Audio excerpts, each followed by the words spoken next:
Yes, indeed. Well, there's quite a few in the ground again today. Mark Howard, joined by Isa Guha, Lee and Alyssa Healy.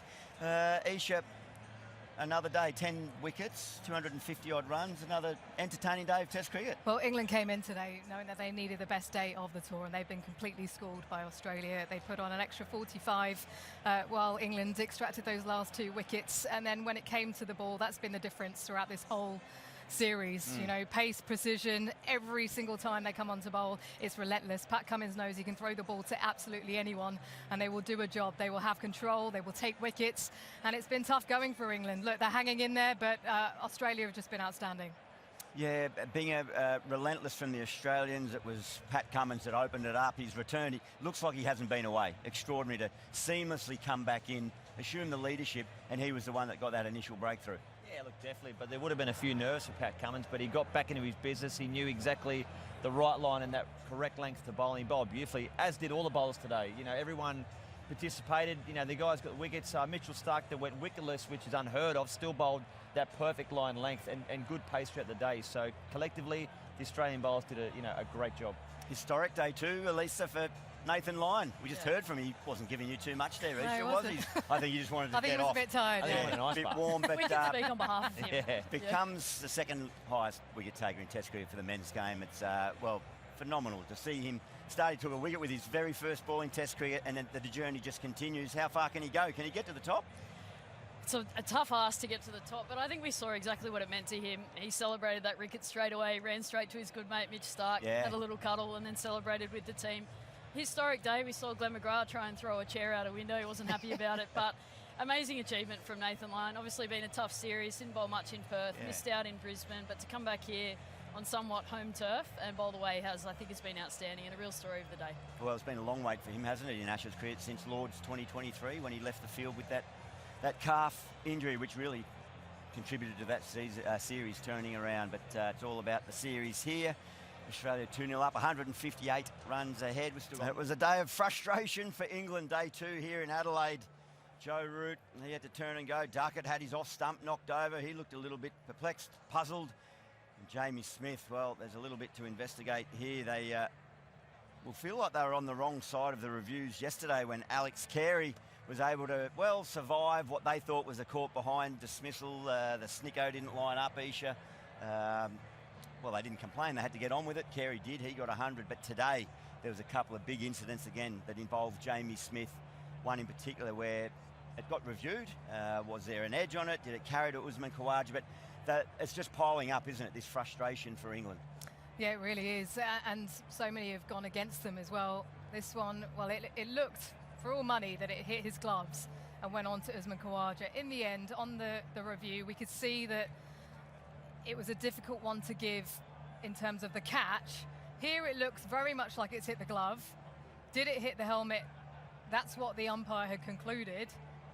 But then you're looking at where the catch went. Now, the Snicko, the disturbance comes when it's going past the helmet. Now, you have to give it an extra couple of frames because it's not always going to line up. But it makes it very difficult for the umpire to give that as outs.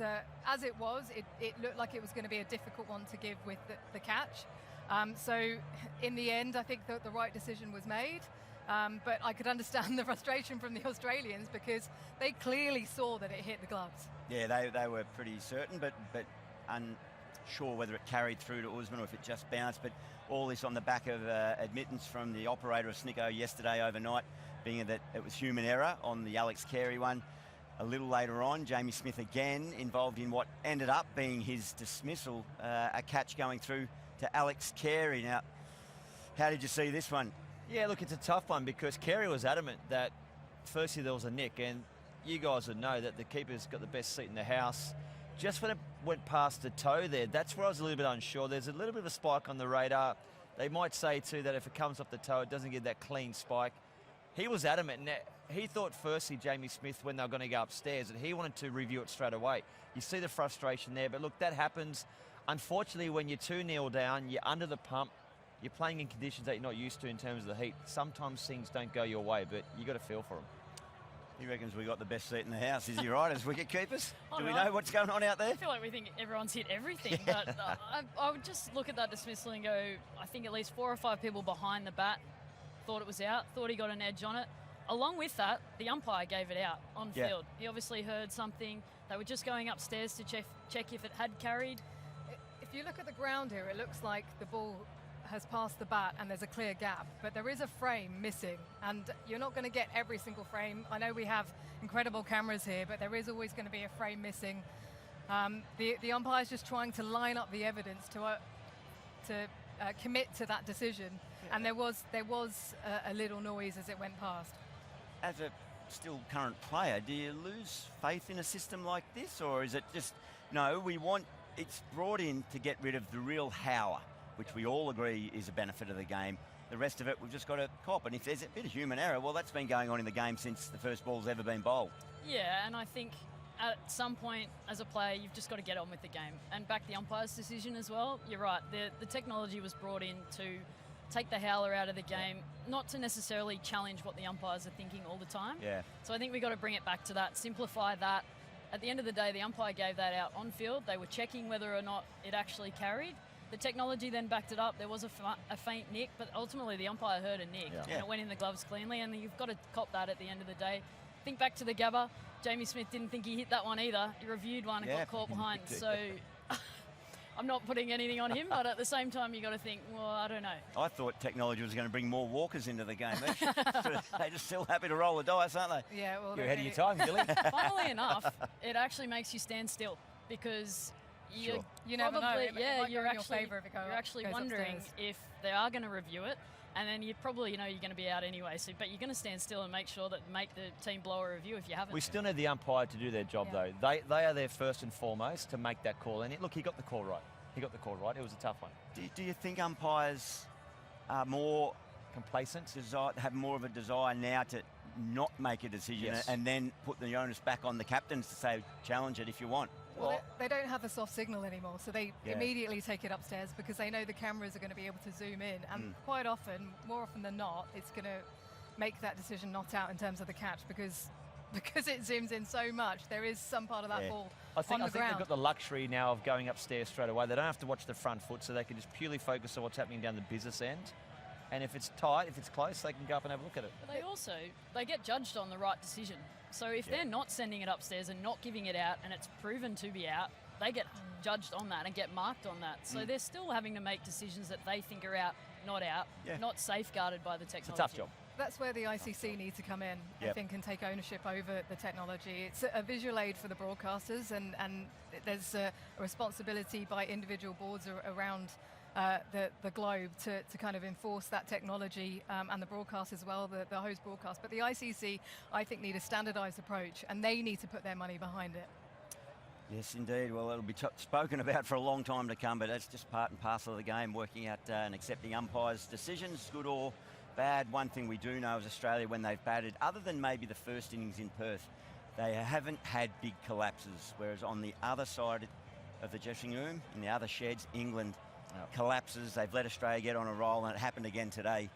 Being the Australians have been ruthless in their execution, but the pressure that builds up on a batting order like that, you're going to see teams capitulate. Yeah, and look, I think it's a combination of two things. They are playing a different style of cricket. That one there was an absolute cracker by Pat Cummins. But then we saw wickets back to back, 2 on the 1 over, excuse me, pardon me, from Nathan Lyon. But it's quality bowling. You've got to put a team under pressure by bowling and executing the perfect ball. But also, England have got to find a way to bat long and bat in partnerships, but it has not been working these first 3 test matches. And Isha, they had another sort of mini collapse later on in the day, lost 3 wickets, 159, 168 and 168.